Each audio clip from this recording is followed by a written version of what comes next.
The August 5th, 2015 meeting of the Carroll County Commissioners to order. First item on the agenda is public input. Yes, Damon. You'll be discussing what's happening with Pam's money today? Yes. Okay. I'll just wait. Yes, sir. Public input. I just wanted to drop off a couple books. I talked to you last night. Okay. I can.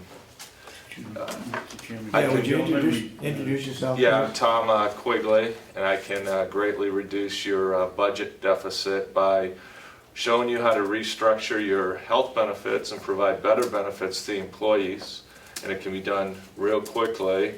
And based on what I saw on the website, you're looking at over $1 million of savings per year, at least. Have you had a chance to talk with Wynette DeGroot? I talked to her yesterday. Okay. Is she here? Yes. Yeah.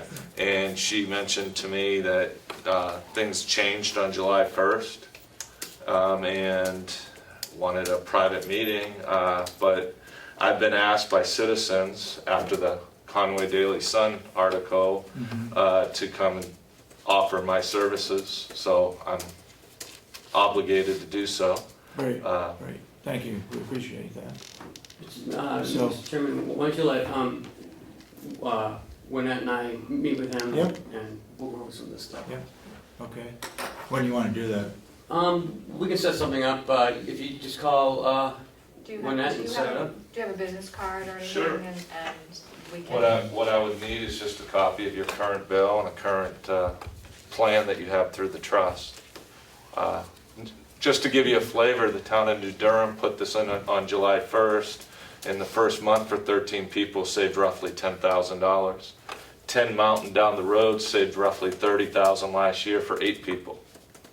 Tin Mountain. 10 Mountain. Tin Mountain Conservation. Yeah. And actually the Conway Daily Sun is putting this in as of September 1st, so you can talk to Mark or Joyce then. Okay. All right, if the three of you would meet, can you meet sometime today or after the meeting, or? I have a department meeting after this afternoon. We'll call yeah. Tim and set up a time that works Yeah. for Ken and I. So if you want to leave your card and information, we'd be happy to do that. Sure.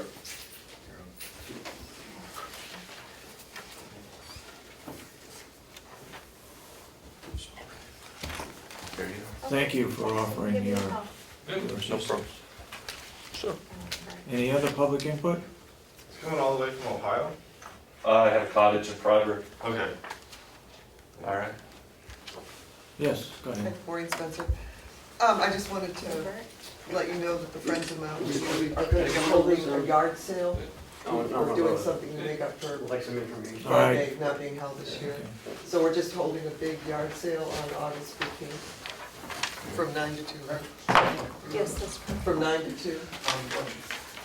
It's going to be in the paper. People could just buy spaces and have their tables. And I think we're going to do food. We're having a meeting after this meeting. I get out of this meeting to finalize those plans, and I'll come back next Wednesday. And we've August definitely- what again? 15th, it's 15th? Saturday. Yeah.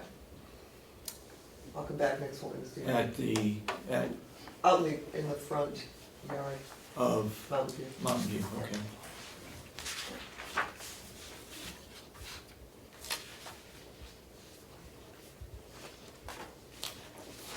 Any other public input? Wow, we got 2 cameras today.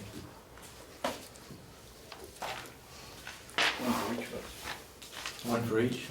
Okay. Any other public input?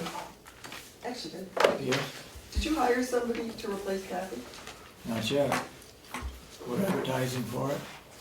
Do you Yes, Dan? do you expect they to come back into public after the non-public today?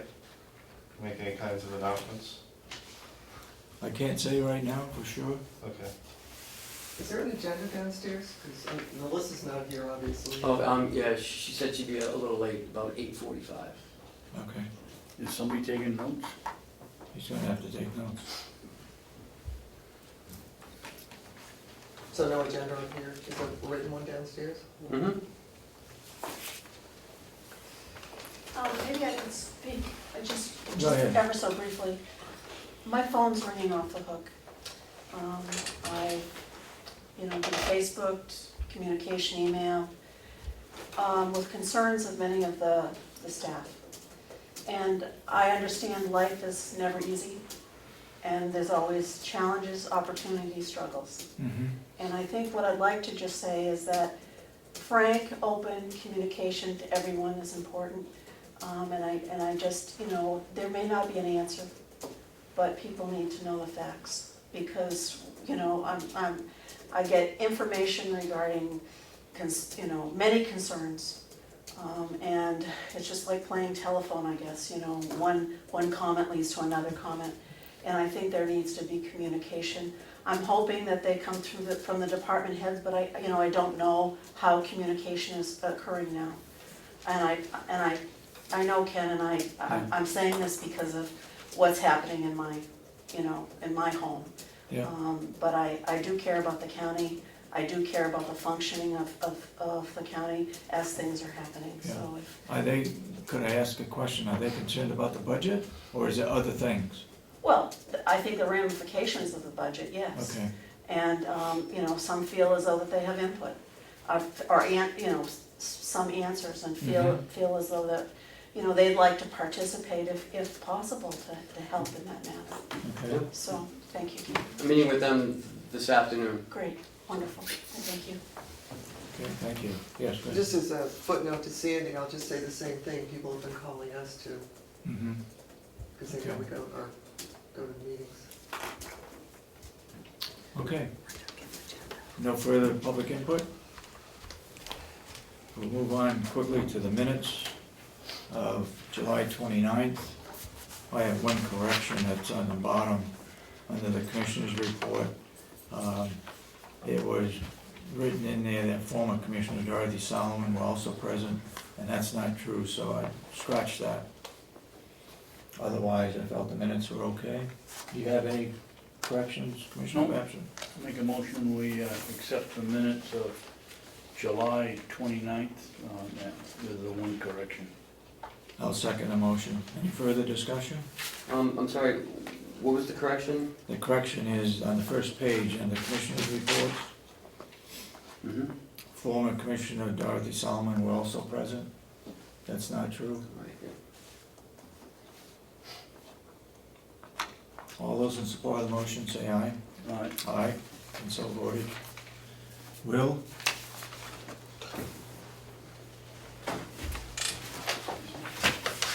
Morning. I guess you guys, not sure what we want to talk about this morning. I was told that we wanted an update on a few things. Yep. Go ahead. On like the wood supply. Okay. How'd that go? Yep, we got a load of wood in from the gentleman I was talking to you about last week or the week before. Okay. We just got that in yesterday morning, so we're working on it right now. We started it yesterday. Our goal is to have that cut, split, and stacked by the end of the week, so we can get a measurement on it. What are you looking at? Is it 9 cords or? He said about 8 cords, 8. but Okay. we're wondering if that's stretching it by looking at the pile. But to be fair, it's better to cut, split, and stack it, and then we can have more of an accurate. It is 98 to 99% oak. And so I asked in the future if you could mix it up for us a little bit. Mm-hmm. He did tell me he could bring us another load by the end of the week, which is fine. I said we'll take another load, and then that's why I'm in the meantime hoping to get it all split so we can measure it to see if we want to continue that or if we want to look for another avenue. Mm-hmm. We had the timber sale showing yesterday with Wendy. Yep. We had 4 different loggers show up. Good. So we're hoping that they put in some bids for that. Are they from around here, or is there anyone Two outside? One was out of Wakefield, I forget the name of it now. Then Day was another one, which is just over the border in Maine, Maine.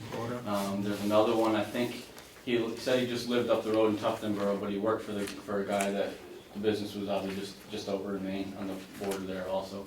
His boss had him stop and walk it. So those 3, and then the 4th gentleman, I'm not sure where he was from, I have to get from Wendy. We didn't get any, nobody showed up from the firms that we have been dealing with? Day was one of them, Taylor's, Day. no. Taylor didn't show up? Yeah, she talked to Dennis Taylor, and sounded like they're pretty busy right now, some bigger jobs, and this wasn't quite Yeah. big enough. Okay. Just because they got a lot of jobs on their plate right now. Okay. This is what the impression she got. So we walked that. I'm gonna make, off of that, I'm gonna try to make some more calls today if I can. These guys said that the pulp pine market is pretty much getting shut down. The mills are starting to refuse taking pine, and then they're starting to put caps on the chips, which might mean some of this pulp pine might be more available. That was from the words of a couple of them that were here. And they said I would go ahead and make a few more calls now. Yeah. Just in a matter of a week or two, things can really change on that. So, I think what else, that's pretty much the wood, what we have going on with the wood, just getting that all done up and going. The hay, we've been moving along with the hay. Unfortunately, the bale count is not what it's been in the past, certainly isn't good at all this year. Changing from spring fertilizer to a fall application that we decided to do this year has hurt us on our bale count. So we're moving right along, getting everything off, it's just not adding up to what we'd like, so I think that's really we raised the price this year, we went up an extra 50 cents a bale, but I still think it's gonna fall short on our revenues. So how much is a bale now? $4.75 a bale out of the barn, and then it's $5.50, this is first cut, $5.50 a bale delivered for first cut, and then second cut you add 75 cents to each of those. I bought six bales yesterday. It was nice looking at it. Oh, okay. What's your plan, as far to like bring back the hay quality? What's your plan? We have, Commissioner Babson and I have done a lot of research in this last year, and that's part of the decision of changing from spring to fall application. And a lot of that's got a wood ash mixture in it, which our pHs have really fallen. And so it's not, all the money we're spending on chemical fertilizer, it's not absorbing it because our pH isn't where it should be. So we're working to bring this pH back up. And I really think, we did a test field on one of them this year, well, on a couple little fields that I did at the last minute this spring. And I cut one of those this weekend, and instead of having a 50% drop, which is what we've been averaging, that field was only about a 25% drop. And that was just a last minute little bit that I put on it this spring. So I really think, we put that on this fall, I think we're gonna set ourselves up fairly well next year. And especially if we can stay, listening to the experts we've talked to, if we can stay on that schedule for 3-4 years, I think we're gonna see. With a fall application versus a spring? Right, and I think we're gonna see a dramatic increase in our bales in the next few years if we can keep From with an that schedule. agricultural point of view, my experience, what are you putting on for fertilizer in the fall? It's a wood ash mixture, and that's basically to help our pH come up. No chemical fertilizer? We're gonna be putting some on like I did this year between first and second crop. Okay. That's primarily nitrogen to boost Yep. the growth. Yep. And let's talk about some of the truck lettering. Is that done or? No, the only thing I know about the truck lettering is that Jason was ordering them, and last I talked to him a couple weeks ago, he said they were ordered, and I haven't heard anything further on that. Because I haven't seen them on the truck, so I guess they're not in yet. Right. Now, and he's gonna put those on, or we are? We'll probably put them on. I believe I have to get with them to see. I think they're just a sticker type, and we can handle doing that. Assuming that's what they are. And we're gonna talk about some of the blueberry stuff that's going on. The bids for the Um, pellets are in the top desk. Blueberries have been doing really well. We've picked, as of yesterday, we were over 1,250 pints. Wow. And then they're down picking today. Yesterday when they were down there, they were down there for about an hour and a half.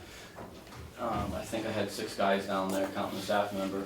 They picked 8 bushes, just on 8 bushes, and they got over like 130 pints just on 8 bushes. They're just, I don't know how yours are up north of here doing, but they're just plentiful this year. Yep. It's just as quick as we can I pick brought them. some in for the office staff, you may want to take a look at them, Oh, okay. to see if they're different than yours. Yeah. Go ahead. We ought to talk about the price too, because this week I had a couple of comments from growers that are complaining that we're not getting enough, we're not charging enough for our blueberries. And I think we're charging $2.50, and the recommendation was we go to $3.50 or $4, or $3.75, $3.50 or $3.75, excuse me. And, you know, one of the things we shouldn't be doing is competing against the public, outside public with lower prices, so I think we ought to raise it to $3.50, if that's the going rate.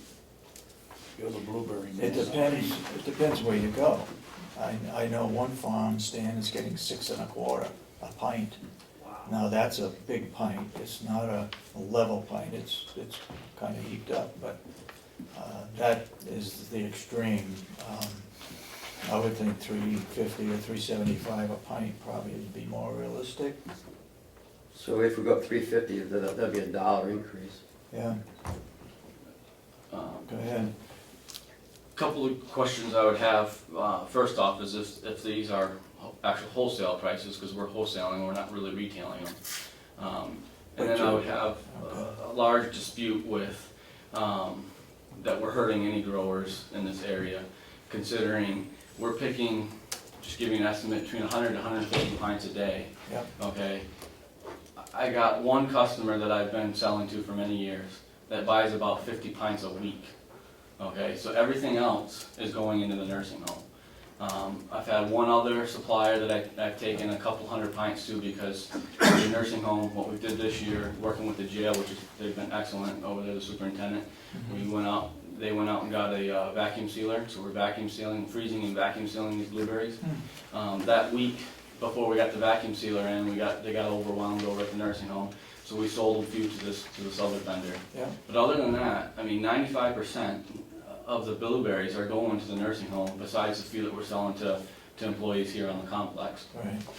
So, You know, we can raise the price if you want, but I don't see how we're hurting any growers around here by selling to the nursing home, by 95% of our berries going to the nursing home. are they being used for the residents, or are they being used by the employees? No, they're being used for the residents. They're freezing them and they're using them in the kitchen.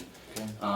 So if we raise the problem that I have, or the problem that there is, I should say, if we raise the price to Rob, $2.50 is based off of last year's price, which I believe is very similar from what he told me to what he can buy them from, like that native Maine that they buy a lot of produce from.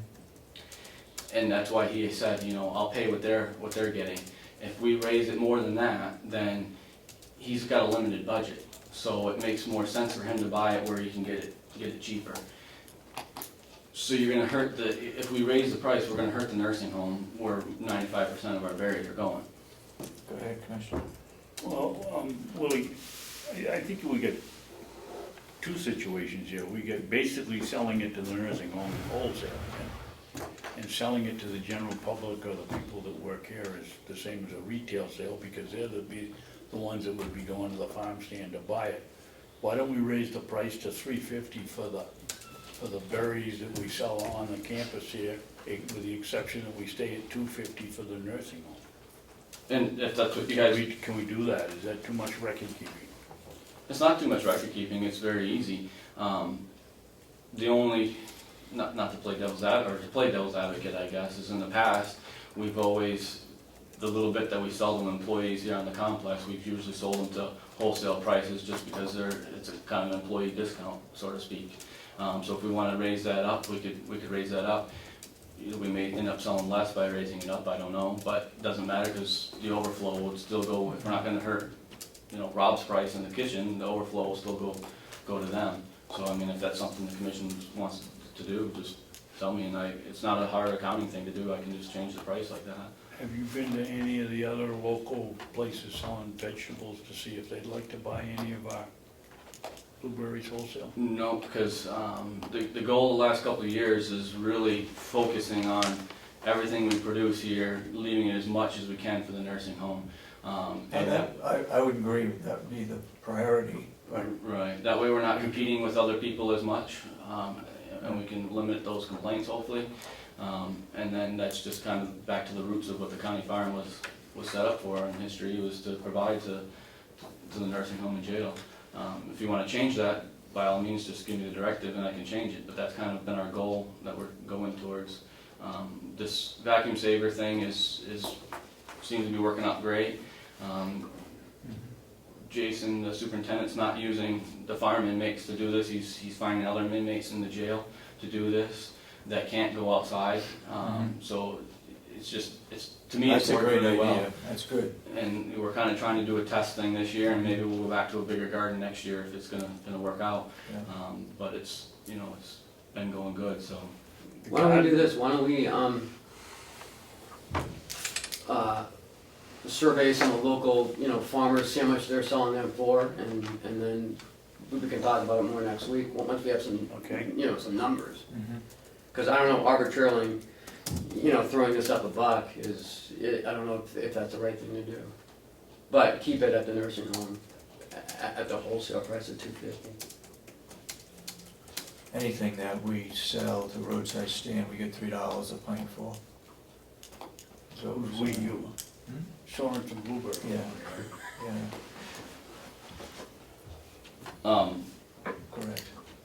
A good source, which I was gonna ask downstairs, I just realized I haven't been getting them in a while, is the Market Bulletin often puts in their different regions of what Yes, they do. wholesale prices are going, so I'll get with Kathy when I get back down there and see. I don't know if you guys have been using the Market Bulletin from us, or if our No, thing I might have have my own lapsed. subscription. Yeah, You get one? our subscription might have lapsed, Yeah. and I'll ask her if we can update that, because that does give us a good information of what's going on locally in New Hampshire. And when does the growing season end for these blueberries? Ours typically within the next 2 weeks, probably. That's about right. It'll peak, and then when it drops for ours, and our experience here, it drops fast. I mean, 1 week we can be picking tons, and then the next week, bam, it dwindles right down and shuts off quite quickly. So the season runs from, mid-July to mid-August, those 4 weeks, and like I said, that can shorten, it can lengthen, but usually it's within that okay. time period. Okay, so if you could get some local samples of some local farms, see how much they're selling them for. And then, if we could make it back next week and the season's just about over, then we can look at this for next year. Okay. Getting back to the wood, do you have enough money to buy another load of wood? Yes, I have a little bit of money in there that we're. Go ahead. David, while we're at it, we've got the wood supply down here in the work session, and it's about Willie. I put that in because I wanted to get Ken's opinion in setting up some kind of a revolving account, so that when the price of wood is down, we can go out and buy it, rather than waiting for the delegation to come and meet quarterly and say, okay, you don't have the money, or you do have the money, or put a upper limit on it. Will keeps X amount in the account, if it goes over that, the rest goes back to the general fund. I don't know, Ken would have to help us with setting that Yeah. up. They've done that down Stratford County, some Dennis of that Stratford stuff. worked well too, I think Ken's point was to wait till we get a yeah. finance person. Oh, okay. Anything else, Will? Nothing I can think of, everything's been. I got one more thing, Dave. Go ahead. Willie, I know you're really busy and you do a terrific job, but the Poppin Cemetery is beginning to look a little Oh, yes. haggard. I'll try to get someone down there, if not this week, next week. We have, it's been, I think it was before the 4th of July, the last time we got down there.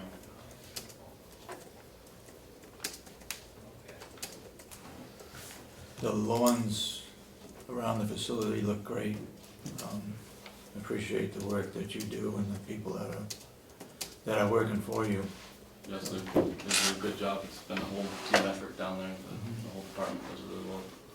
Okay, Well, Thank you. maybe we ought to point out, at this point, you know, we finally got in the 2013 audit, and we've had several members of the delegation for the last 2 or 3 years that have been harping on getting rid of the farm. I haven't had a chance to read the whole thing, but one thing I did notice very quickly, they go by departments and who's making money and who's losing money, and ironically, the one department making money on the complex is the farm, so congratulations. Thank you. We've really worked hard to get that way. I think since 2013, we've had a lot more challenges in the political end, but I think it's definitely possible to get back there. I think with the help of Ken and whatnot, we could certainly turn that around. okay, thank you, Will. Thank you. Bob?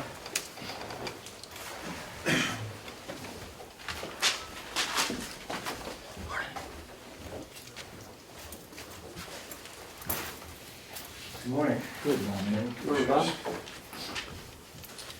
Here for the pellet bid opening. We received 2 pellet bids, one the 22nd and one the 28th. The deadline was July 28th, 4 p.m. I also received one via fax, came in the morning after, past the deadline. I don't know if you want to consider that or not. What do you think? I don't see what harm it is, and if it were a week late or 2 weeks late, Different, the okay. next morning is. All right, yeah, well, I'd be in support of looking at that one too. Okay. So we got 3 different ones? Yeah, we have 3 You wanna bids. open them? Go ahead. Sure.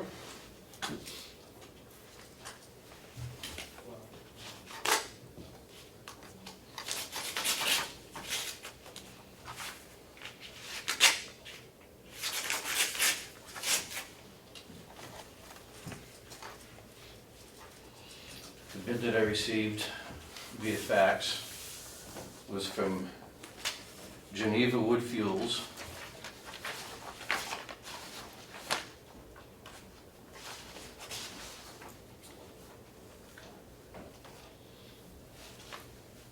Geneva Wood Fuels appears to be,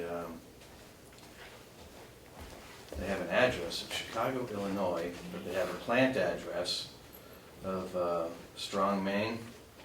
Where's Strong, Maine? You know Strong Maine is up next to Carabasset up at Kingfield, How far? Maine, in the How far is ski that? area.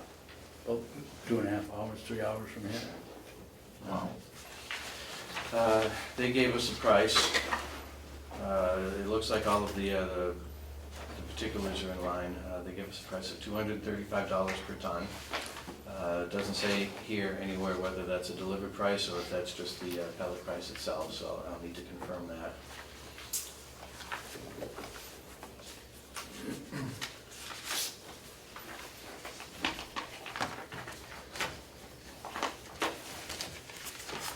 This bid is from Sandry. Sandry Energy, our current supplier. They've been our supplier from the beginning. Their price is $245 a ton delivered.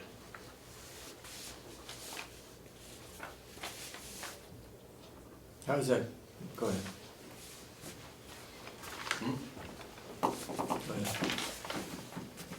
Excuse me, Bob, you said Geneva Wood Fuels was $35 a ton? $235. $235, okay. And third bid is from Lime Green Heat, Lyme, New Hampshire.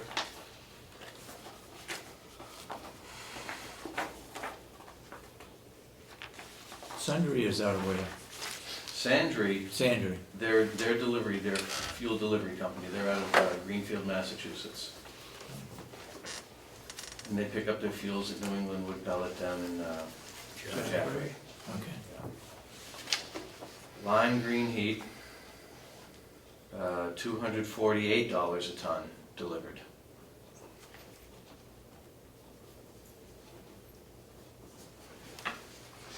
And they use New England Wood Pellets as well.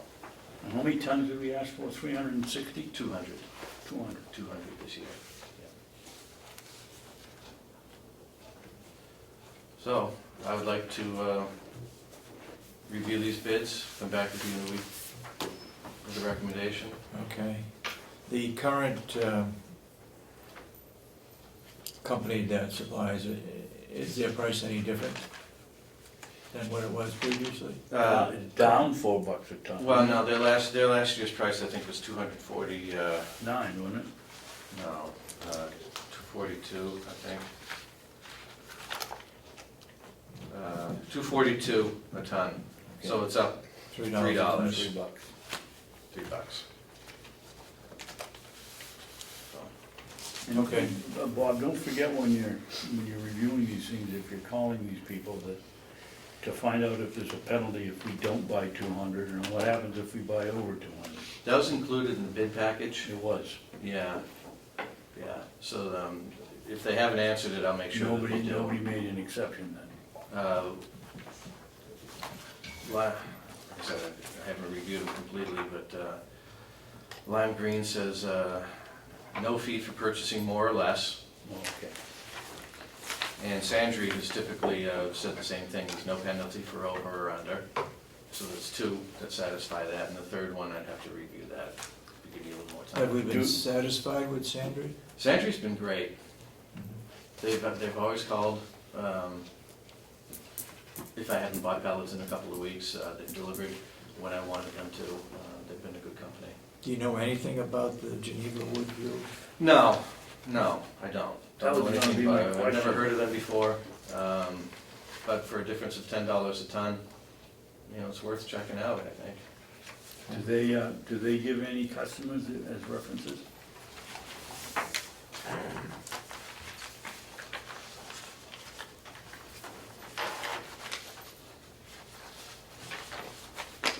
No. Gosh, it seems like an awful long way to drive to, Yeah. and it's only $2.35 a ton. Couple of hours. Sandry- I'm guessing it doesn't include delivery. Well, yeah, we need to find that out, though, I think. My first inclination is to go with our current supplier, but for a difference of $10 a ton, I think we need to investigate. Oh, yeah. Okay. Normally the bids run from when to when? This July, the end of July? July, yeah. Okay. Yeah, so we're right in our window. And of course, we're not burning right now, so it's not critical if it doesn't happen this week or next week. Yeah. It's still cheaper to burn propane. Right No, now. For the 2 years that you have that contract, Yeah. it is. And this, pellets are more money than propane at the moment, but they're not that much more that we need to shut it down. And I think it's worth, we've had this discussion, Yes, it's we have. worthwhile to keep the pellets burning, just to keep the system functioning. You had put boiler on the work session, is that a boiler that we're talking about or something else? I don't know that I put it on, but the only thing I can think of was the discussion we had Friday with Mr. Butler and Mrs. Umberger and Mr. McConkey about the nursing home boiler of a $6,100 overage. And the boiler that, in the old nursing home, Oh, in the old nursing home? back about March. $6,100 was my budget. Okay, The overage was less than 3,000. but what was it? That's, We had a couple of boiler fails there in the propane boilers, and there were pretty expensive components that needed to be replaced. We were burning pellets at the time, so I was able to rob parts from a functioning boiler to get the domestic hot water boiler working. Yeah. So if it weren't for the pellet boilers operating, I would have had no heat in the building, because I brought parts from the heat boiler for the domestic hot water boiler. Yeah. But then I had to call in and get those parts replaced, and one of them was the combustion fan. And the combustion fan's a $1,700 item by itself. Wow. Yeah. And there were other electronic components that needed to be replaced. And that was in April? no, that must have been March? early March, That was late early- yeah, that was February. February, March, yeah. Okay, I sent a letter to, I sent a letter to the three of them. They wanted to know why they were just finding out about it, and I sent them a letter and let them know that it was in the first quarter report. I recognize that sheet that you have there, and I had one that I had forwarded to the commissioners Yeah. that had everything, every single line justified. I don't know where that is now. okay. I believe that's in my desk. Okay. Okay, anything else, Bob? No, I'm good. I'd like to come back next week. Yep, you're on the agenda for next week, Okay. and I'll see you at 1. Yes, you had one today. Thank you. Thank you, Bob. Thank you for the good job you do over there, by the way. Thank you. You do an outstanding job. Since Commissioner Miller has resigned, I'd like to change the meeting back to the 19th. We had changed the meeting from the 19th to the 17th because he couldn't be here. I'd like to change it back to Wednesday, August 19th.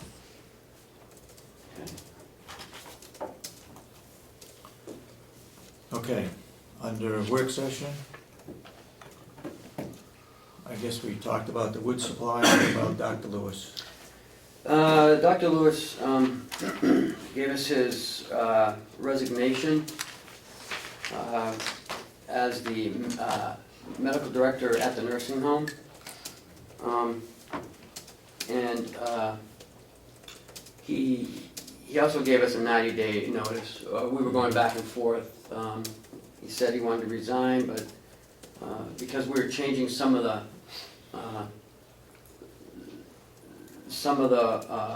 methods he would use to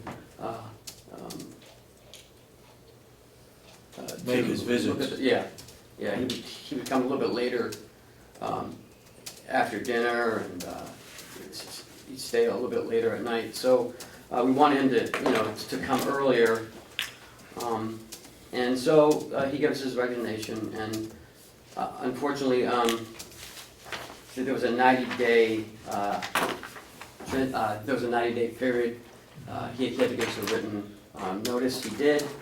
So his last day will be October 23rd. So Howie's actively looking for another medical director to replace him in October. So I just wanted to keep you guys up to date on that. That it for Dr. Lewis? What about, okay, we talked about the boiler? 2013 audit? Yeah, we received it on Friday. I looked at it briefly, and I called Ron. I had a couple questions. It's not a bad looking audit. Again, the farm made $4,100. And it's up on the website, so if anyone else wants to take a look at it, it's posted on the website. And he's starting to work on 2014 as we speak. He sent Kathy a list of items he would need. And he's going to be here late September, early October to actually meet with me. So he's hoping to get it done by late October, early November. And the drop dead date is December 1st, right? As I recall, that was the last one in the, Mr. Chairman? Yes. Wasn't Was 2014, the drop dead date was December 1st. December 1st, yeah. And while we're on figures and numbers and stuff, Ken, we want to make sure, whichever form it is, I can never remember the MS 42 or the 45, one of them has to be in Concord by September 1st. It's MS-42. And 42, okay.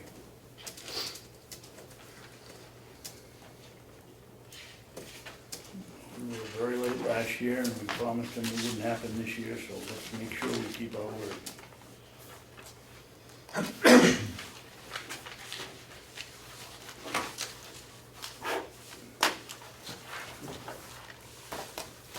Okay. Next item is the Bureau of Elderly and Adult Services, $200,000 on the list. I was looking through some of the minutes on that, and there were some questions about, on Friday's meeting, that the delegation doesn't remember voting to reduce that.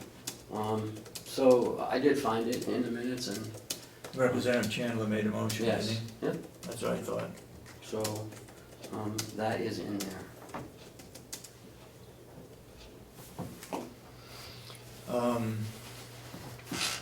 Commissioner Miller at that time brought up an RSA that said that the delegation basically manipulated funds more than was legal. Have you had a chance to look at that at all? Not yet. Someone said, I can't remember if it was DRA, that is 1%. The RSA says 1%. 1%. Yeah. You know, And the contingency fund that's is far more than that. Yeah, it's about 10% usually. In So, fact, our I'll look on that. capable minute taker, just send a note over here, it's RSA 24:13. Thank you, Melissa.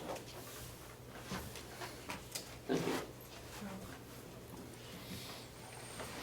Okay, what about the county attorney grant? In your folders, there's a copy of, we received a grant from the Victims of Crime Act.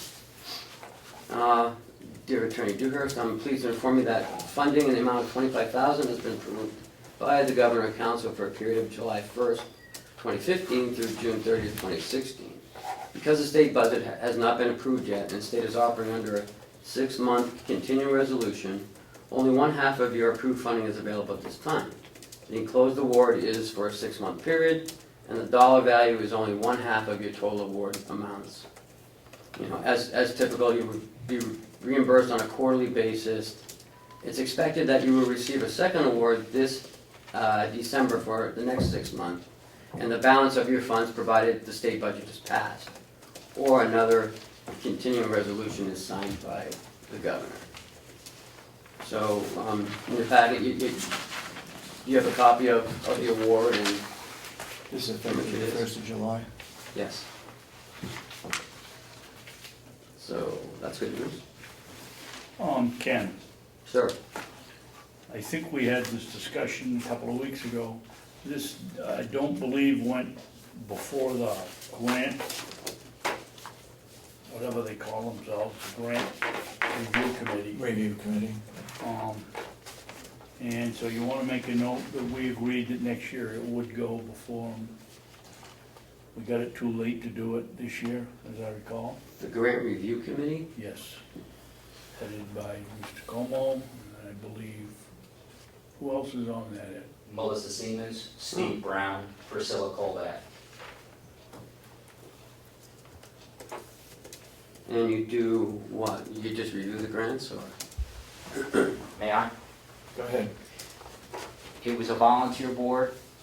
It was not sanctioned by the commission. It's basically to aid them in reviewing any grants that come in, so when the decision is brought to them to accept it, they'll understand the conditions and what it means to the county taxpayers. Oh, okay. I'd like to correct that, Ed, you did have the support of the board. I mean, it wasn't voted in as an official committee. Well, that's a lot different than That's we correct. didn't support it. We support it, but we didn't take a vote. I had hoped that it became official at some point. Thank you. Who was the fourth one? Colback? Yes, Priscilla Colback. Wakefield.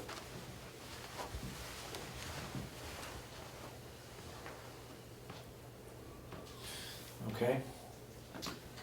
Medicaid lien? Well, first, I received this from Tom yesterday. It's the renewal of a contract for Westlaw. And that's a 3-year contract which he reviewed already. And then he just needs you to initial. It's for a 3-year subscription to his West Law Library.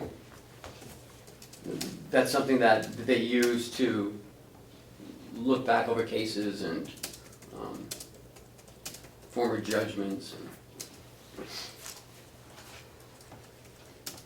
And what's the price?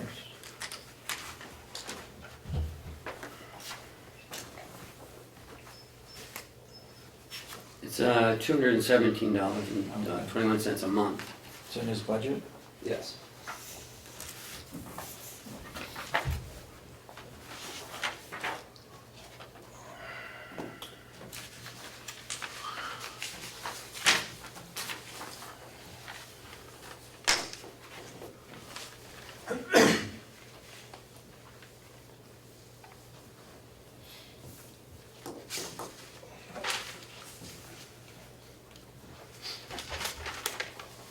He needs that right away? If you have it by the end of the day, that'd be great. Oh, okay.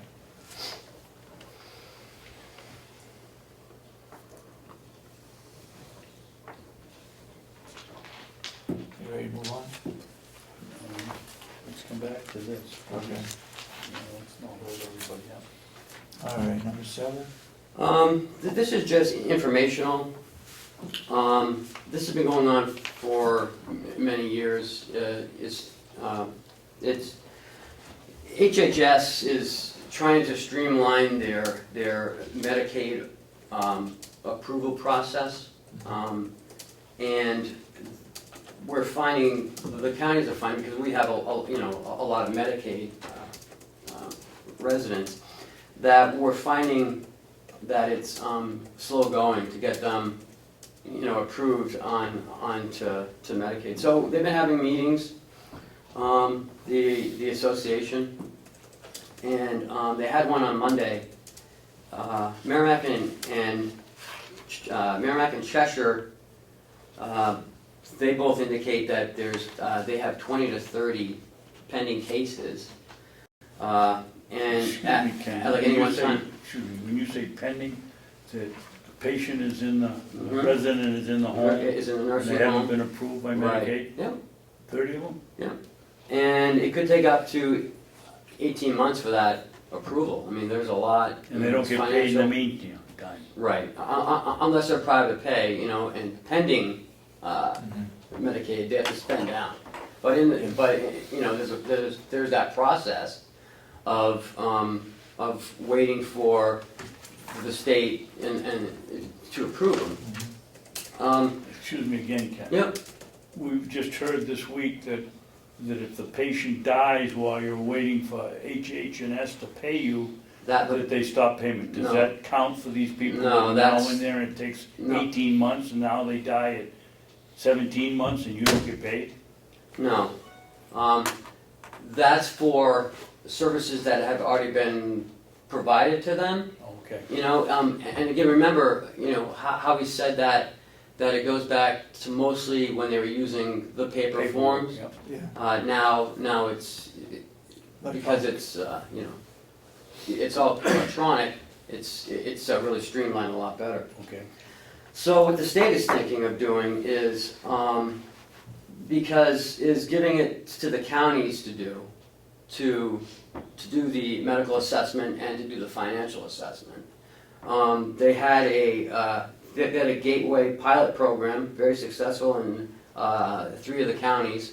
I believe it was Merrimack, I think one was Cheshire, and I want to say Hillsborough, I'm not sure.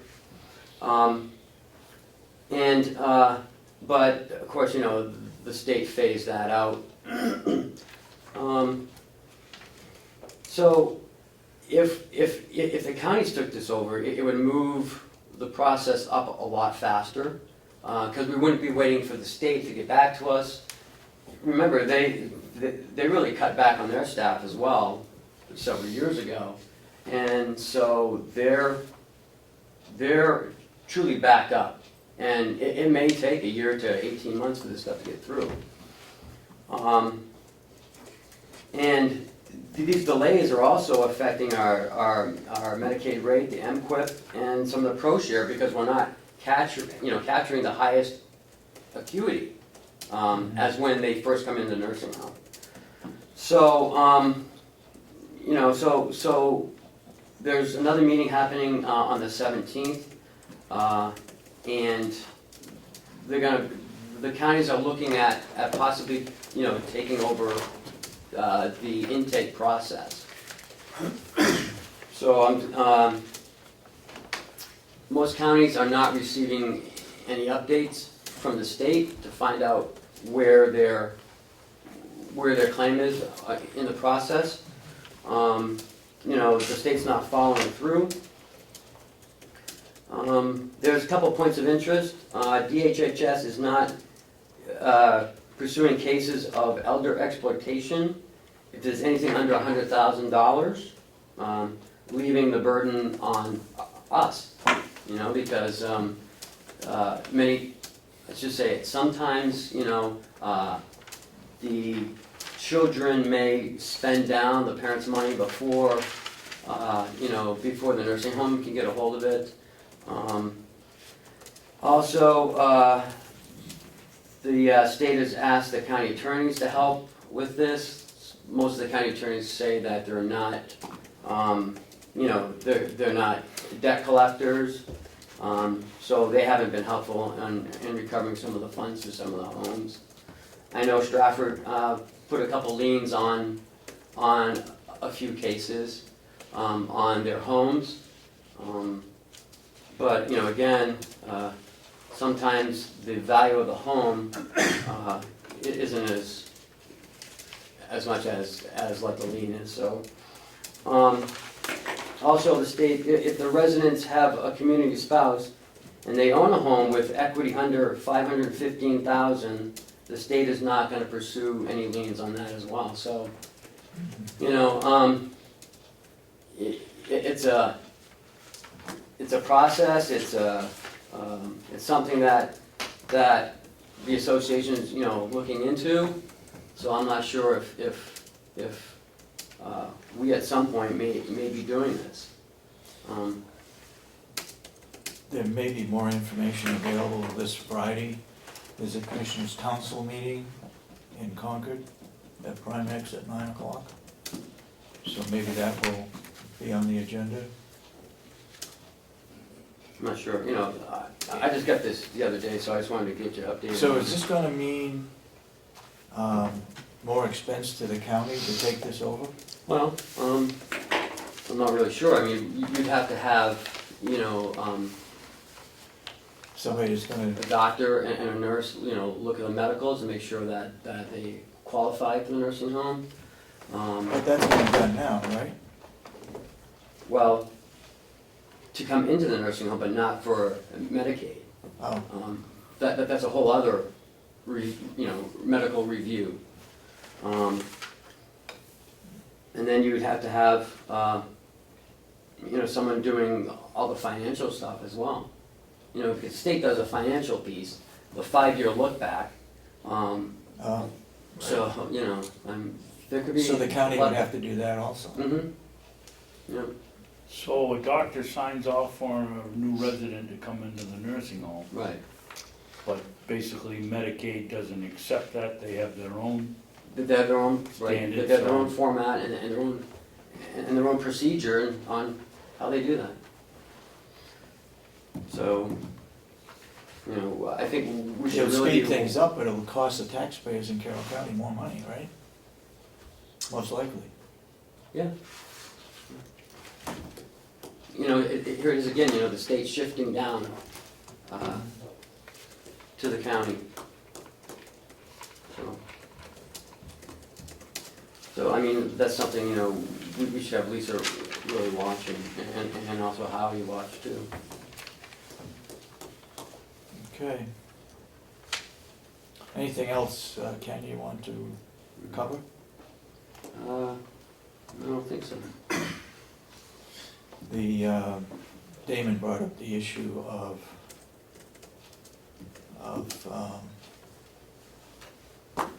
TAN's money. Mm-hmm. You wanna make a comment on the TAN's money? From what you know? From what I know, last Friday at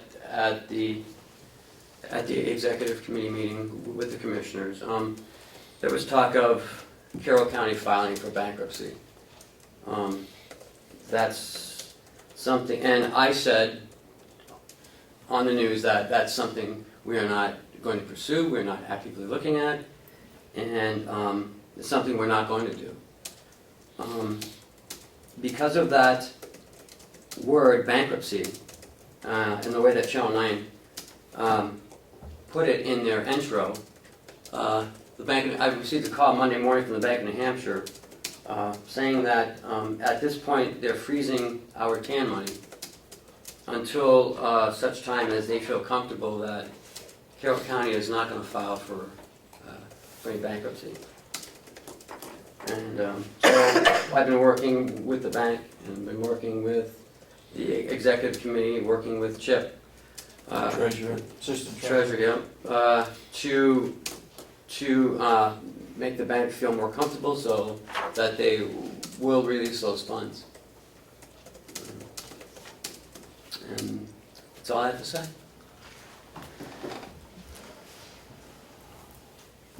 Anything else do you have on the work session? No, sir. Do you have anything else? No. We're gonna be going into non-public at 10 o'clock. Why don't we open it up for non-public, for public comment, input? Go ahead, Dana. Does this mean our cash flow is essentially nothing? Like, we have other sources, we do have taxes, but, we have whatever fees and whatever, but, the TANs money, is it, how big is it, and is it that we would be drawing on it now, or is it that we wouldn't get a next payment, or how does this impact our cash flow? The treasurer set the TANs money up on a need basis. When we need it, then we borrow from it. It's essentially a line of credit. Yes. And do we, like, is this like an imminent catastrophe, or is this something that we can kind of coast along until delegation meets again? I mean, are we? We're not waiting that long. We're actively on it right now. And hopefully next week, they will unfreeze it. Because what we really need is, as far as I understand it, I'm not the money guy, I'm not an expert, but it sounds like we need this supplemental budget. Like, that's gonna be the thing that would make the bank comfortable. I mean, that's the only thing I can see that would make the bank comfortable, so, like, without that, I mean, am I reading that correctly, that we need the supplemental? That's our request. That was put into the delegation that we need a supplemental budget. And it's 2.5 or 2 million? We requested The to. request was put in for 2 million. Okay, so I'm hearing 2.5 or 2. Treasurer, assistant treasurer just walked in. The only treasurer. The only treasurer. We have not had the delegation appoint a full-time treasurer since the last one left. Would the assistant treasurer have any comment regarding the TANs money? Well, I think it was pretty irresponsible to bring up the notion of bankruptcy. I mean, I'll be surprised if the suppliers for things like the nursing home don't start backing off a little bit and not providing us with credit. I mean, I've said a couple of times to a couple of different people that if you were to file and there was a hearing before a bankruptcy court, one of the first people they're gonna call is the treasurer. And as treasurer, I'm gonna have to say, our asset value exceeds our liability. We don't qualify for bankruptcy. What Okay. the problem is this unwillingness to accommodate for expense increase with some sort of revenue increase. And it's just gotten to the point where there isn't any choice. You can try to massage the budget, but you're not gonna find the kind of money that needs to be found. So In the budget. in the budget. Right. So some sort of tax increases inevitable. I think it doesn't have to be an enormous one. But we do have to pay our bills. I mean, claiming bankruptcy under our conditions would be similar to Representative McConkey not putting his gas prices up higher than what he pays for it just because he doesn't want to, make any money. I mean, it's ridiculous. And I think it was irresponsible. I think with the problem that you have out in the public right now is their expectation was that we had reasonable grown-ups running the place. And then we had what? Reasonable grown-ups running this Oh, okay. place, and it's obvious that, a lot of people are very uninformed about the consequences of what they say. And I had a long chat with Bank of New Hampshire on Monday to try to assuage their fears, because it was absolutely what they had to do to freeze the TAM money until this question was answered. Okay. And I did the best that I could to answer it. I also contacted Representative Butler, and I know that he's been in contact with the bank. But it just creates another Frustration. bunch of filings that need to happen in order to make our banker comfortable. And the consequences of even talking in this way are enormous. Every local community is affected by the borrowing ability of the county. Yeah. So when a local community wants to go out and borrow money, the bond bank or whoever is going to look at the creditworthiness of not only that town, but the county and the state. If the county's not creditworthy, that's going to affect local borrowing. In any event, next January, we're going to have to go out and borrow $17 or $18 or $19 million for TAN money for 2016. Right. This sort of discussion makes that really difficult. If we can find a lender, what's our rate gonna be? So now the cost for everybody in the county, the cost goes up if we can borrow money. And that was my concern on Monday. And I think we really need to ratchet this conversation down to the specifics. I think there's been some effort to look at it. I think Melissa did some work on past budget comparisons, which is great going forward.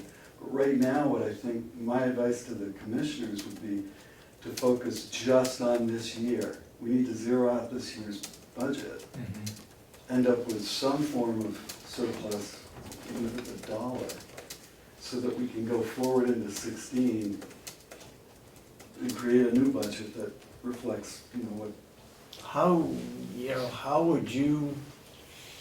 can you say we'll have a surplus of even $1 when our revenue was $1.5 million higher than last year, and we didn't make last year's revenue? Right, because there was an overstatement of the revenue expectation. Exactly. And there's, we've done that again this year, overstated the revenue expectations. The other thing that has happened, I just found out in the parking lot, is that you've virtually eliminated the wood revenue for the farm. Yeah. So you're cutting out revenue on one end, you're overstating revenue on the other end. And you just have to look at the reality of this situation. What is the actual number of dollars that are going to come in? And then whatever the shortage is has to be made up in taxes. There's no other way around it. Yeah. I mean, unless you think about cutting a department, and even then, I think if you were to close the sheriff's department down, you wouldn't come up with the number that you're looking for. And you have a lot of obligations. And the only reason I mentioned that, I'm not suggesting that we do it. Right. I'm just saying, in order to accomplish the number that you need would require some act like that. Yeah. I mean, closing the farm, you might won't make up $50,000 $2 million. or $100,000, but you're certainly not gonna get anywhere near the amount of money that you need. So I think it's I think my advice is just to focus on this year's actual numbers. Yeah. And then work, and you have to figure that out this month. And then work the rest of the year figuring out how to structure a budget for next year that accommodates for Yeah. the actual revenues possible and hammer the expenses. I mean, I spent a little bit of time on the county attorney's expenses, just because I know a little bit about running in the law office, I guess, but there are areas where you can save money, but it's in the thousands of dollars, or tens of thousands of dollars. Yeah. I think Ken probably already told you that there is some cash left from the building bond. So we need to look at how to apply that. Has anybody looked at our bank accounts to find out how much money we have in the bank? Yeah. We have, Mhm. okay, I have, Yeah, You all- have. and so is Chip. All the Okay. time, all the time. all right, I mean, because, especially after Monday, because Yeah. my concern was getting your office to mollify the bank enough to free up the TAN money. Or, I mean, this is a payroll week, we need to have enough cash in the bank for payroll. right, We have enough cash in the bank for payroll, so okay, that issue's sort of off the table, but, 2 weeks from now, we're gonna have another payroll, so we need Yep. to Yep. continue the effort. Are we prepared to go to the delegation on the 17th? Looking at a supplemental budget? Or are we I'm still certainly- working on that?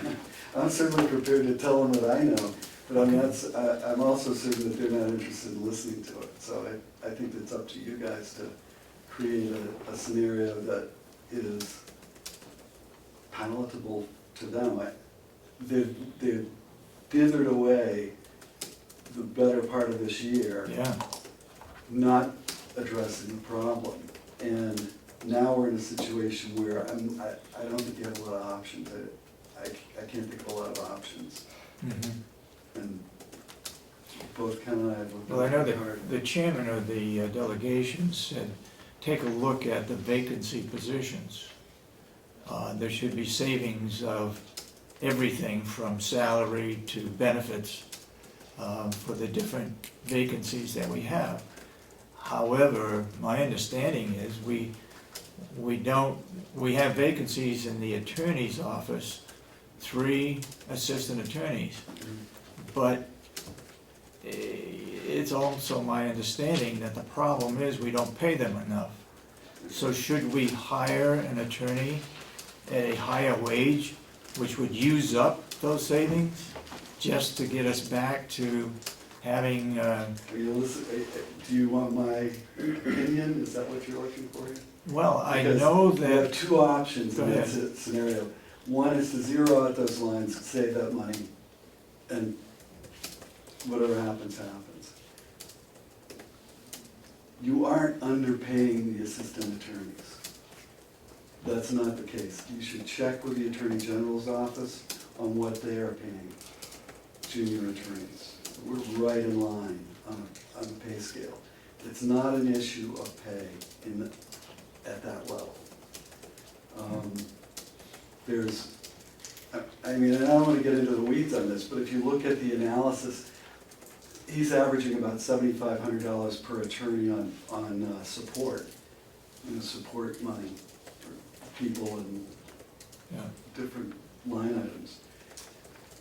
The public defender's office, which has 125 attorneys, averages $4,500 per attorney in support. So that's $3,000 in difference. So there are obviously some economies that can be had there. But mhm. even if you were to eliminate the assistant county attorneys for the balance of this year, you're talking maybe $100,000. I'd have to look at the budget, but I Yeah. don't think even that, because, excuse me, No, it's about 75,000. yeah, he'd been paying the previous attorney $65,000, so he's used up a significant amount, or a bit of that anyway. So, And if you look at the nursing home, by not filling positions, you're gonna increase your contract labor And overtime. line, Yeah. and your overtime line. The jail, your overtime line. The sheriff's office, I haven't even looked at, so I'm not certain if there's any attrition that could happen in that Mhm. area. But you do have contracts that you've signed as well, so there's some concern there. Yeah. I mean, if you shut the registry of deeds down and open it 1 day a week, I guess, but that's certainly not gonna help anybody out. If you look at it holistically, this county has run a lean budget for the last 30 years. I mean, we have been the lowest cost county in the Right. state for a long time. And when you push it a little bit further, this is the result. You end up with a situation like this. There's no room, there's no fat. So where do you cut? Well, with the exception of 1 year in the last 5 or 6 years, only 1 year did we go over our expense budget. Not talking about revenue, just expenses. Otherwise, we've been always under on our expenses. It's that income that is, everybody thinks that we're going to generate is what's caused us the problem, I think. I don't know, do you Well, feel the if same you- way? If you, The revenue? yeah, if you look at the last 6 years, you've given up 600, or 7 million. $6.9 million to offset taxes. Where did the $6.9 million come from? It didn't come from outer space. It came from the $3 million you saved in building the nursing home, Mhm. and $4 million worth of underspent budgets. Right, So the budgets have been historically underspent, but if you use up all that cash, now you get into a situation where, and I mentioned it in the letter that I created back in June, you have $1 million shortfall in your contract services with the nursing home, the Genesis money. You don't have any cushion no, to take care of that $1 million because you've used it all up. You've got an accumulated $6.5 million increase over 5 years or 6 years in the VEAS line. yeah, Nobody's accommodated for that in any sort of increase on the taxes. If, I know that there's gonna be, I mean, I'm perfectly aware of the fact that I'm gonna get hit on the head with it's all my fault that we built a new nursing home. But if you look at the deficit, operation deficit, up to last year, we were actually in better shape than we were in the old nursing home. We were losing $3 million a year in the old nursing home. Even with a bond payment, we were not at $3 million in deficit in the new building. So if everything's operating, that is an asset, that's working. I mean, one final comment on Friday's meeting. If I were the parent, or not the parent, but the child of someone at the nursing home, and I'm seeing on WMUR all this crazy talk, I'm gonna start thinking, maybe I should move my parent. mhm, Now, are we gonna have to start to rebuild our clientele, the paying customers that are at the nursing home? And there are all of these items, mhm. you know, all these factors that people, I guess, just don't even think about when they open their mouth. Sometimes it's concerning. Yeah. Thank you, Assistant Treasurer, for your comments. They're And very maybe well they'll appoint a taken. treasurer, because I'll tell you, I mentioned this at Butler. My wife got hurt in Scotland. If it were me who got hurt, nobody'd get paid, because the treasurer signs the paychecks here. Mhm. We need to have a treasurer appointed who will appoint an assistant treasurer, so there's some depth on the bench. I mean, Yeah, it's just yeah. That's been going on for several months. too long. I mean, it's. Jack left in March, didn't he? It's only been 5 months, 4 months. And it's only been 4 or 5 months, but, I mean, it's a simple thing to do. It's just Yep. appoint somebody, let them recommend an assistant to you, you Yep. approve it, now you have 2 Yep. people and everything works. Basically, we've lost 2 good people. We lost a good treasurer, and we lost a good commissioner, just over this budget Yeah, situation. Yeah, and I gotta, which is too bad. yeah, I gotta be honest with you, the tone that I get personally from members of the delegation would cause me to quit. But I feel a certain obligation to the 300 people that are working here, that they need to get paid, they got families to support. Well, I think So I'll you, put up with it. yeah. But I'll tell you, there's a line across which we won't cross, won't go. And I'm concerned about that. I feel the same way. Yeah. It's coming to a conclusion here, or a closure pretty soon, and something's gonna happen. Okay, thank you again All for right, I'm gonna go down for your back comments. to work. Oh, And so you're gonna be working with, Chip, yeah? okay. All right, Another any other question. public input? Yeah, I had a question Go ahead. about the Friday meeting. Will was mentioning about bankruptcy. Can you explain how that came up? Who mentioned Who was mentioning bankruptcy? bankruptcy? Isn't that what Will was alluding to, the, Chip. Oh, Chip. I'm sorry, Chip, yeah, I'm talking about the farm. Chip with the bankruptcy. Go ahead. My recollection was that Commissioner Miller was giving us our three options.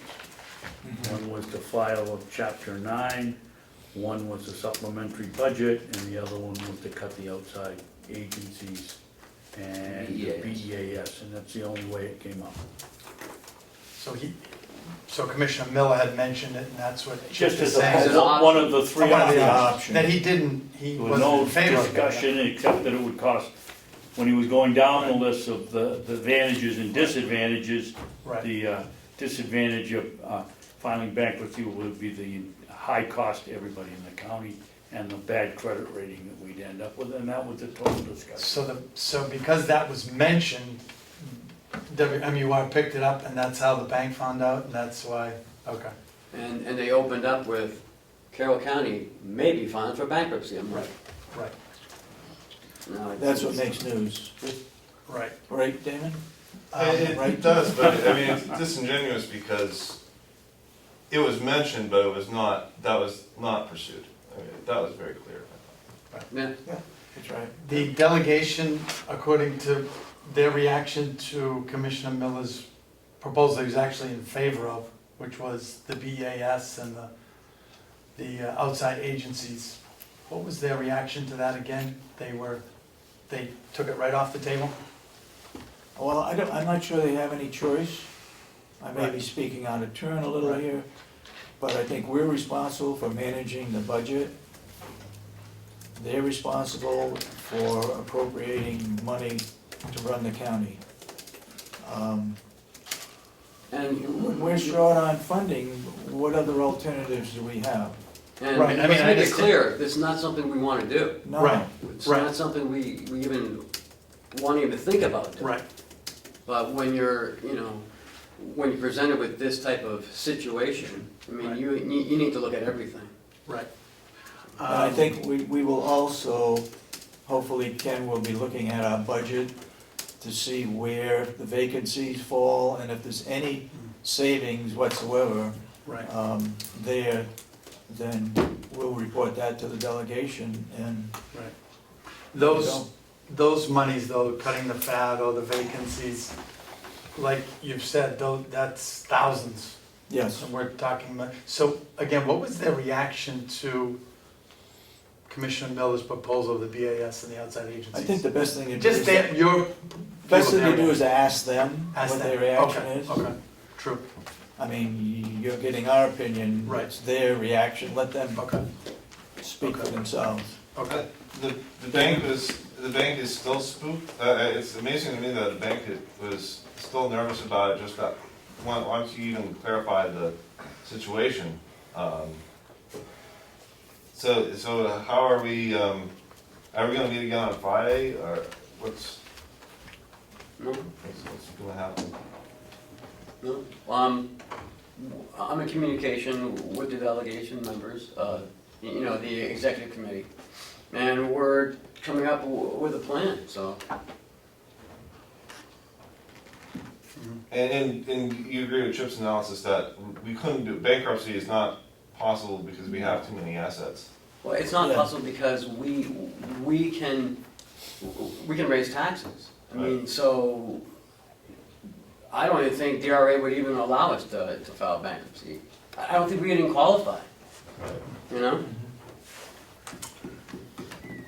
On Commissioner Miller's resignation, so nobody was aware that he had written the letter prior to the meeting where he delivered it. I was shocked. Well, I was shocked I that couldn't even- it was done on Yeah, Friday. I didn't, I hope he didn't hurt his foot. When he kicked him off. So he dated the letter, right, in the meeting? mhm, I guess that's what we can. yeah. And so now the delegation is in charge of appointing a new, Filling that Filling position that to the position. end of that term, and that position has to come from District 3. It can't come from, not Conway, for example, it's gotta come from Wolfboro, Moultonboro, Tuftonboro, Wakefield. Brookfield and Wakefield, and Effingham. Wakefield and so what's the Yes. timetable for that? That's up to them. Okay. Will you Now, have look at any the role? timetable for the treasurer. Same thing. We we've should been have waiting. done that Right. a long time ago. I'm still trying to understand the cash flow implications. It sounded like we have enough money to cover payroll this week, but next week might be more difficult. You heard the treasurer, assistant treasurer. Said in 2 weeks, right, every 2 weeks, so. What about, I have a question about Dr. Lewis, his resignation. Can you gave us some information about that? Mhm. So, what was the exact reason he resigned? Because he was asked to come in, expand his hours, or? No, to come in during normal, you know, Working hours. business hours, not at 9 o'clock at night and stay till, you know, midnight. Okay, so his operation, the way he had come in prior to the normal business hours was from, how many hours a week was he prior? I don't think he had any set hours, I'm not sure. No. No. You know, he has 70 residents over there, so. Okay. So it was left up to him how many hours a week he had to come in to fulfill his duties? Right. And he was typically coming in after dinner till the We're midnight not hour? questioning his capabilities, No, absolutely not. we're questioning the time that he comes Right, in to right. see the residents. Yeah, I'm just trying to He get a comes in handle. from 6 at night until midnight. Right, That was what we were trying to negotiate, so that he could come in during normal hours, right. rather than waking up residents. And when he'd go on vacation or leave, there was no one else to fill his slot, cover. so there was no one signing orders to have, you know, so we can fill the bed, because, you know, we want to make revenue. Right, So, you know, that bed is unfilled for 5 days or 7 days, however long he's gone for. okay. So- So that's a separate issue, right? When he goes on vacation, if he was normal business hours of 6 PM to midnight, it doesn't matter if he's gone. Right. Nobody can sign the paperwork. There is no assistant director then, I guess. that's Right. right. Mhm. Right. There's no assistant, okay. So you're just looking to change his hours from after dinner roughly to midnight to normal business hours, Right. and that's what he was unwilling to do. Yeah. And his reasoning was, in fairness to him, was that the patients were either doing their daily activities or weren't available, and he couldn't see them because they were busy. Okay. But that Yeah. could have been fixed. And certainly some are sleeping after 9, 10, 11, 12. Well, when you're 80 years old, you go to bed at 5. Okay, Dana? Yeah, it strikes me as one of the most bizarre things I've ever heard. So, he's a doctor, he wasn't like, is there like a doctor 24 hours a day and he was just a night shift guy? Or he was the primary care person? Right. And he's also the medical director as well. So if I was a patient and I had something wrong with my elbow, or I had a cold or something, I'd go see him and I'd make an appointment at, say, 11:30 at night? No, he would come in and, you know, do his rounds, and then, you know, he'd sign orders, and I'm guessing he would see the residents between 6 and 9, and then do his dictation I see, and his, you know, entries in the medical records I see. and all his paperwork, and then leave about midnight, but I don't know for, you know, Okay. I'm guessing, but I know he'd stay till 12, 1 o'clock. It would AM. just seem awfully weird to have a doctor's appointment at 11:30 at night, but. that's I not think he really was, my- you know, that's not fair to him, he was doing his paperwork then. Okay, The all right. complaint All right. was, he was seeing them 8 o'clock, 9 o'clock, when a lot of them had gone to bed or were getting ready for bed. Okay, that sounds a lot more reasonable, so I just thank you for clearing that up. All right, any other public input? Yes, Ed. Representative, come on. Since I'm the only delegation member here, I figured I have something to say. First, the blame game has got to stop. Every person in the public, no matter what political ideology they are sick and tired of people blaming each other.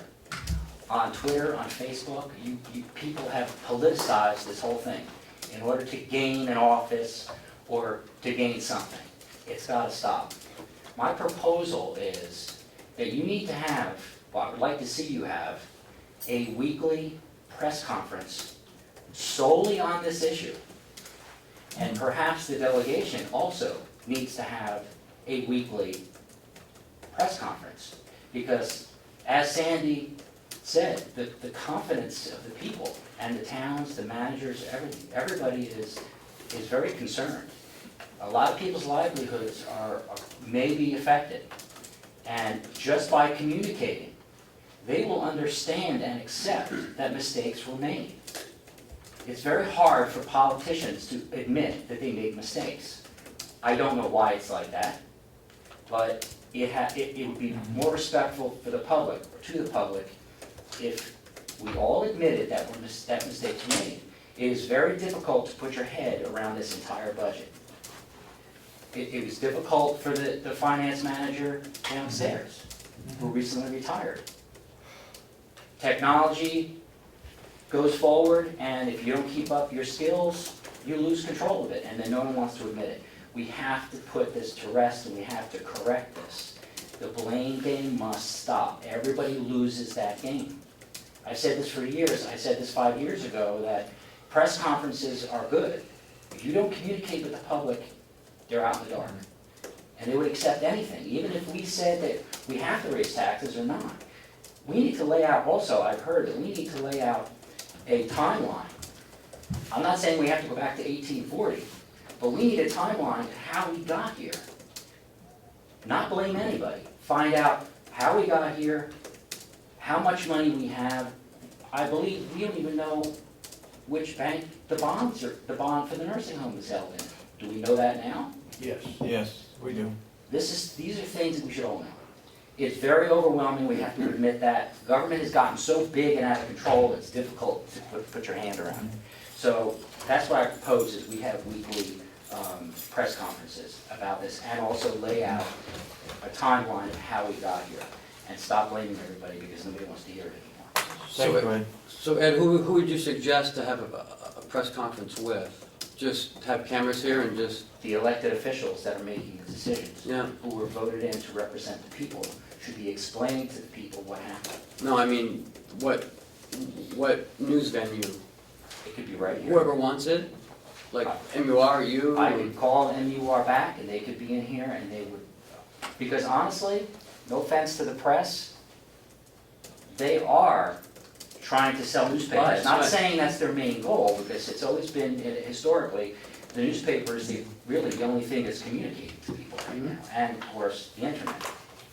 So that's important, but this is your vehicle. The press is your vehicle. You have to offer them information. They're begging to hear these answers. They will transmit anything you tell them. They can't make it up. With the cameras here, they cannot now write, not to say they ever did, but they cannot make up stuff. You can go back to the videotape and see if it was actually happening. It helps everybody out. Thank you, Ed. And being somebody on the delegation, does anybody have any questions? Oh, you mentioned about the, that the delegation basically wasted time not appointing a treasurer. the word went out. And one person, I believe, offered to take the job, and then when they found out what was going on here, they didn't want any part of it. Well, those Very two difficult. people that offered and one backed out, you're right. So the delegation has not just sit idle and just dawdle, I believe the word. How can you say that, Ed? It's been 4 months. You won't appoint Chip, I'm guessing, because he's a Democrat rather than a Republican. He's perfectly capable of doing the job. He was the assistant, and you people won't appoint him. Why? Don't tell us you haven't been dabbling. Well, I cannot speak for the entire delegation as a whole. I can You only are speak for today, you myself. just stood here and said you were. Okay, I can give you my own personal opinion. Okay, go ahead. I would not appoint Chip Albee, because Chip Albee has been at this county, either as a commissioner or as a treasurer, through this entire issue. So therefore, I would not. I wouldn't do it. And that, I think that would be doing disservice to the public to do that. I'm not saying he did anything wrong, I'm not saying he didn't do his job, but still, he was here during this whole entire issue. So he knows more about what happened. But how, Who's better qualified? not, I don't believe the public would accept somebody that has been here for this long. Okay, I'm sorry, I just, that's my Okay. personal opinion. okay. Thank you. I got a question, just, what would, If you want to talk with him, you can do that someplace else, okay? My comment to you, Ed, was that when the treasurer left, he said, we don't want to blame anybody. We don't want to blame the delegation, we don't want to blame the commissioners for the place that we're in. What happened? It wasn't acceptable, apparently, and he resigned. But he laid it right out too. He said, let's not get into the blaming game. Maybe we're all guilty of something that happened. And I feel the same way that he felt. We don't need to blame anybody. But it was done at that time, and nothing has been done since. And some of the delegation members have been here the whole time as well, and they're still here. That's why if we have a timeline, whoever was responsible, it'll come out. Yeah. And whoever either made a mistake, or wherever the mistake lies, that person should take responsibility for it. Because honestly, the public tells me, we would accept if the commissioners or the delegation just sat there and said, listen, we screwed up. We weren't looking. And there's a big equation that's missing in this. We talk about the commissioners, we talk about the delegation, but this is a representative republic. The very large missing component here in this speech are the people. Where are the people? This is what happens when government just doesn't get the attention it needs. So the people are also responsible. They need to be watching. Now, yeah, they may be watching now, and I know that's my tagline, the people are watching, but the people have to watch too. Yeah. And they have to give you your support because you need it. Because you're in this representative republic, you have a citizen legislature. We're regular people. You farmed, and you have blueberries. The last commissioner worked in the business area. I'm certain it was very frustrating for Denny Miller to do this because the government doesn't act like a business. And you could tell it was difficult for him to put his head around. And I also want to say that I regret that he left because I think he was a good, intelligent person on the commission. Thank you, Ed. And you're right, Ed, not blaming people is, even if we do find out who's responsible, it's not gonna solve the problem. So you're right, don't look, let's just move forward, There's no reason to blame anybody. Correct. Oh, and the last thing I want to say is that it was politicized on Twitter yesterday that I should come up with a plan to solve all this. The reason why I believe also the delegation has basically been delaying is also DRA has to finish what they're doing. Audits for years weren't done, and they're now becoming completed, so we are going in a good direction. But you cannot formulate a plan without knowing what you have. That's why that timeline is important, because if we just knee-jerk react to this, this is going to repeat itself. We have to have solid processes in place that are followed year after year as politicians are unelected and new people come in, You need that consistency, and policy will do that. That's why we have an administrator, and that's why we're looking at hiring a financial director to take care of our financial matters. So, okay. Oh, Thank you. sorry, one more. Can we ask Representative Comeau how he feels about it? If you wanna talk with him, Okay. you're free to talk with him outside, okay? They already said it. Can I ask a question of the commissioners Yeah. about the finance piece? I watched the film from Government Oversight of the executive committee the other day, and I was wondering, was that a meeting of the committee or the commissioners? And who was doing the minutes of that meeting? It Ed was, Butler did it and they called it. what's that? Ed Butler did it and he took the minutes because I was asked. Okay.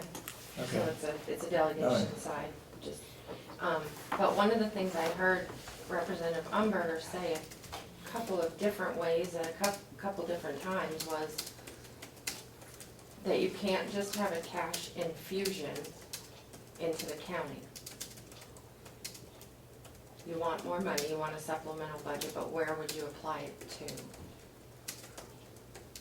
I didn't feel like she was that opposed overall and generally to the idea of a supplemental, Mhm. but where would you put it? And I thought that was a valid question. Well, our debt is 1.5 million that we've gotta collect from the state. And that's gonna come in over an 18-month period. It's not gonna help us this year. We need money to get through this year. And There's one answer. in the most simplistic form, I think perhaps what she was trying to ask is what account number, how can you put that in your revenue sheet? What account number would hold just some cash without an offsetting expense in your budget? We've never had an She didn't item. know where to put it, because you can't put it all in the contingency, because you're only allowed about $280,000 in that, Right, so where would you put it? that's gonna have to be up to the, And I just heard her say that like 3 or 4 different ways, yeah. sometimes really quietly, but it's just, I'm not a financial person. okay. We've gotta find somebody that can help us. The only other question I had is, if the county hasn't had audits in several years, banks were letting us borrow money without audits. Yeah. Well, they were getting financial statements, they Okay. weren't getting the full audit. Yeah. Okay, thank you, Yeah. that was actually a question that was asked of me this morning. Mhm. No, we have financial statements but they didn't have the full audit done. Thank you. Okay. All right, we gotta move on. Yeah. I hope I've given everybody a chance for public input. If you wanna talk with somebody, a speaker, then you're free to do that outside the door. I think at this time, we need to go into non-public with our county attorney, John Dewhurst. And if I could hear a motion, I'll make a motion that we go into non-public session on 91A.3, paragraph 2, parentheses A. The dismissal, promotion, compensation of any public employee or the disciplining of such employee or the investigation of any charges against him, should be a her in there too, unless the employee affected, 1, has a right to a meeting, and 2, request that the meeting be open, in which case the request shall be granted. if I could ask the county attorney, is that correct? Is that the motion that you want to go into non-public for? I believe so. Okay, I'll second it. Roll call? Commissioner Sorensen? Yes. Commissioner Babson? Yes. Then so be it. We're now in non-public. I don't think we have anything else to bring up on the public, other than to come back into public and decide whether we seal the minutes or not. Okay? Thank you for the public for coming.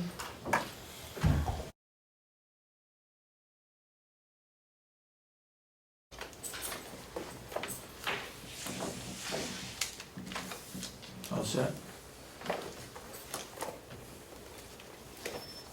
All right, we're back into public, and I make a motion that we seal the minutes of the non-public with the exception of identifying the salaries of 3 assistant attorneys. Second. You gonna give the reason, Dave? All those in support of the motion, You gonna give the reason in the motion? give the reason in the You motion. gotta have in the motion that there's that and there's the addendum at the bottom. You're right.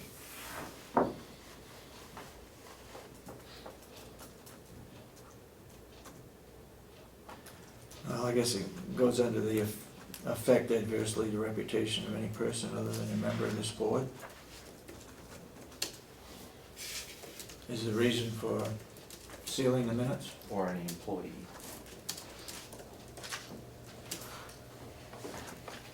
Do you second that?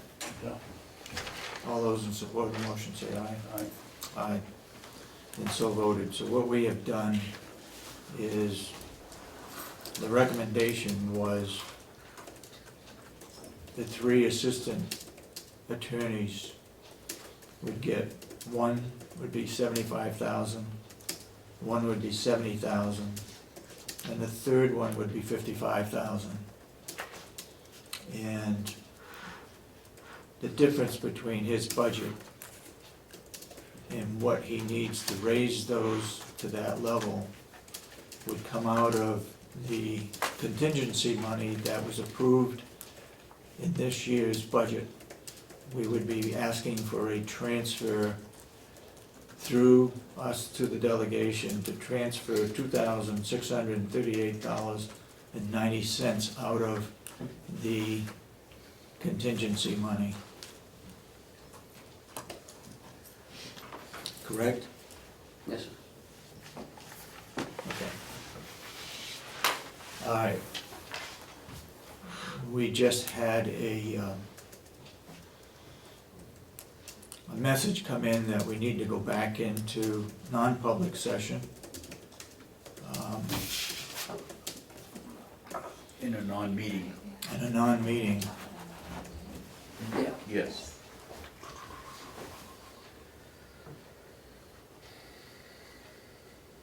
What would that fall under? It's not, Just a non- it's a non-meeting. Just a non-meeting With council. with council. Correct. Point of order. Go ahead. Could we, now, those 3 salaries that you gave, would be, is that for positions that have they all been filled? Because a lot depends on, and Tom explained this earlier, that there's a pot of money for assistant salaries. And when he looks at the resumes of attorneys coming in, he says, well, this attorney might be worth this, and then he has to split it depending on what he's hiring.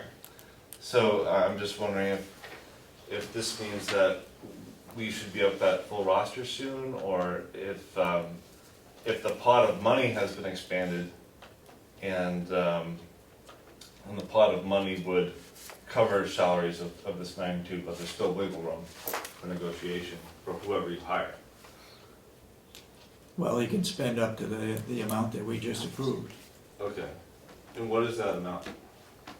I just read it, 75,000, 70,000, and 55,000. Okay, so it's added together, that's the pot of money he can now use to entice attorneys. No. No, those are the 3 assistant salaries, That we are raising. annual salaries that we would have for the rest of the year. Maybe In I'm order not to cover making it that clear. with what we have in what we have in the department right now, we need $2,639, and that's what we're requesting the transfer. Well, what I'm saying is, what he pays somebody is negotiated when he hires someone. Yeah. So you're telling us that it's locked in at these amounts, not that he has a pot of money that's been expanded. That's right. That He never has had a pot of money. It's always been per position. So that sounds like we should be at full roster soon. What's that? Sounds like if you have the salaries, we should be at full roster soon. Hopefully. Well, Everything's speculative, Damon, Okay. so it's hard to tell what's gonna happen, and this amount that the commissioners have authorized, changes daily. Every time we have a payroll, it changes, so I mean, they've given the most approximate estimate that they can, and that's been voted on, and that vote should come up into public as was voted by the commission. So it's basically for that number, and that's basically how the executive subcommittee had recommended that it be presented to them for final approval or review. I don't know if you can indulge me in just one more. We've been talking a lot about timelines today, and it's my understanding that Tom asked the Attorney General for help at some point. I just didn't know when that happened or how that occurred. I'm not really at liberty to discuss specifics, because it's with respect to all the cases that we're working on at any given time. Their involvement here has been as needed and if needed, and like I said in previous discussions, they've worked with our office before, and their actual presence here occurred just recently. And they were invited in to help. Yes. I think we're getting off the subject. All right, thank you. Okay? Okay, we need to go back into a non-meeting with attorney regarding another matter. So I'd make a motion that we go into a non-meeting Seconded. for consultation with our county attorney. Seconded. All those in support of the motion say aye. Shouldn't we take a roll Aye. call just to be safe? Roll call, go ahead. Commissioner Sorensen? Yes. Commissioner Babson? Yes. Then so voted. We're public. We're back into non-public, or into Non-meeting. non-meeting with council. And we'll be in.